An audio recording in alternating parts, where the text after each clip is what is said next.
Ibig sabihin, sister, virgin ka pa? Sus Mario, Sep Santa Maria, ina ng awa, anak ka ng bugi. Ano bang klaseng tanong yan? Oo naman. Pero sister, tao ka lang. Hindi ka Diyosa. Meron ka rin pong mga pangangailangan. Kaya nga ito nga po yung gusto ko talagang itanong sa inyo. Sister, nagpipinger ka po ba? Ano ka ba?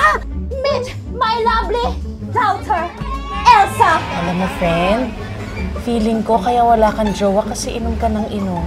Kaya nga ako inom ng inom kasi wala akong jowa. Eh bakit kasi lagi ka nagraratok pa sa love life? Andito naman kami. Correct! Nandito kayo? Oo! Nandito kayo? Naman! Para sa akin, nandito kayo? Oo! Bakit? Malalaplap niyo ba ako, ha? Malalamas niyo ba yung dede ko?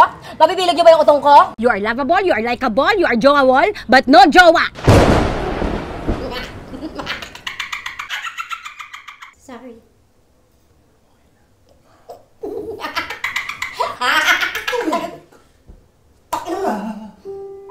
Ay, nako, alam mo kasi, Iha, naniniwala ako na hinahanda ka ng Diyos para sa tamang lalaki.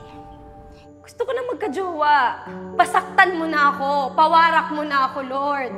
Paturog niyo na po yung mani ko, Lord, please! Malay mo, pinoprotektahan ka niya para pag dumating yung para sa'yo, handang-handa ka at nasa tamang landas ka pa rin.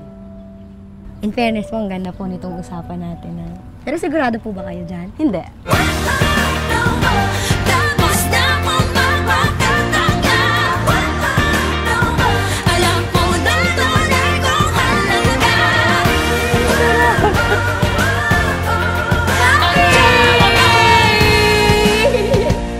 Buti pa ipis may kaseks. Eh, ikaw,